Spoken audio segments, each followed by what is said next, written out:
Now that we have a better understanding of what DOM and DOM manipulation are, let's now actually select and manipulate some more elements. So in the previous lecture, we already selected this message element here by using query selector, right? Then we also got the text content from the selected element. But besides getting the text content, we can also set the content of the element. So let's do that. So instead of start guessing, let's say like correct number. So that's actually going to be like the winning phrase. So again, we select the element. So query selector. And the same selector. So again, the element with the class of message. And then again, text content. So that's exactly the same as here. Okay. Now here, we actually then logged the result to the console so that we could see it. But here, we will actually set this content to something else. And we do that by writing equal and then whatever we want the new content to be. So let's say correct number. And I'm also going to add here the party emoji. But again, you don't need to do that. It's just to improve the design of the app a little bit, basically. And so now if I save this, it should immediately change this text content here. So watch as I save now. And nothing happened, but that's because I'm here on the demo version. So I need the real one. And so here you see now correct number. Great, so that worked. And down here we still have to start guessing because that's what the content of the element used to be before. So in this line we started by reading the content of the element. And so at the beginning it was still start guessing because that's what is written here in the HTML element in the beginning, right? Then in the next line we changed it. And now if we would attempt to read it again, it should then be this new content that we said before. So let's copy and paste this line here really quick, give it a save. And so now you see that, of course, after changing the text content, when we then read it, it will be this new content. So exactly what we have now here. Okay, that makes sense. And so what we did here is really already DOM manipulation. Because in fact, here we manipulated the text content of one of the DOM nodes. So essentially this element here. So let's now do the same with this secret number and also the score. So both of these values are basically stored in an element. So let's take a look at the HTML.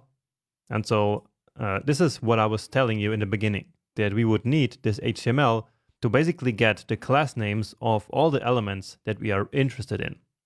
So this secret number here, so this here is basically this div element here with the class number. And then the score, as you see here down here from this 20, this is where this 20 is. And in this case, it is this span element with the class score.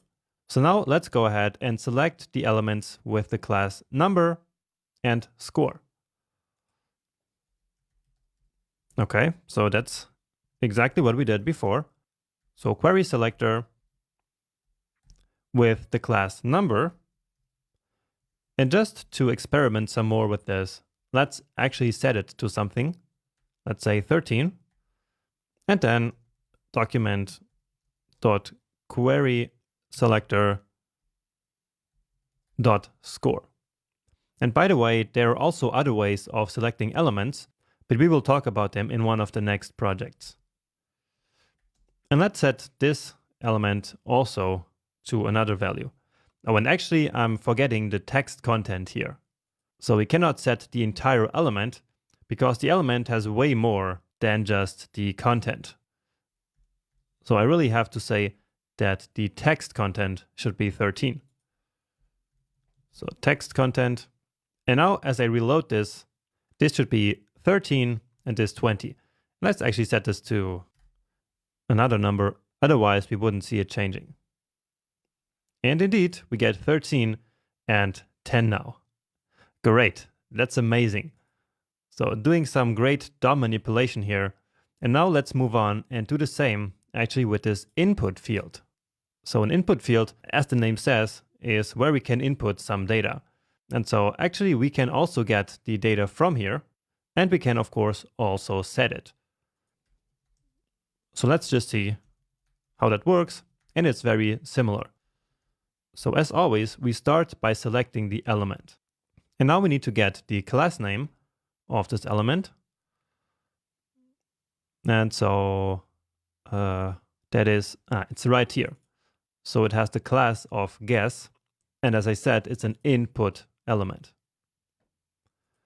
So again, dot, which is the class selector, and then the name of the class, which is guess. And here we got this error because the query selector method expects at least one argument. And as we went to the HTML file, it then saved this JavaScript file, but we didn't have any string here, so any parameter yet. So that's why we got that error. And now if we want to get the value, which right now is actually empty, but if we want to get that, now this time we read the value property. And so let's log that to the console actually. So again, using the CL snippet.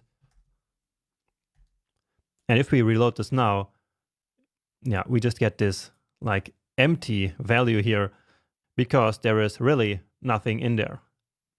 Okay, but the big difference is that with an input field, to get the actual value, we use the value property. And we can of course also use it to set a value, so to manipulate this element. So dot value equals 23. Give it a save. And now we see 23 here. So as if we had written it ourselves. So we can delete it here just like any input field. But instead of us writing the number, it was JavaScript who wrote the 23 here for us, simply by executing this code here. And to make this line of work here actually And to make this line of code here actually work, we can move it below the one where we're setting the value. So in VS Code, let's use Alt and the down arrow to move this line down. And then we should expect to see 23 here in the console instead of this empty line. And indeed, now we first write 23 here to this input field, and then afterwards we read it, and then the value is indeed 23. Great.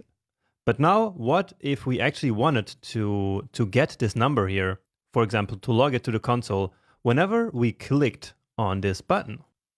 Well, that's taking it to a whole new level. And so handling the click of a button is what we're going to learn in the next video.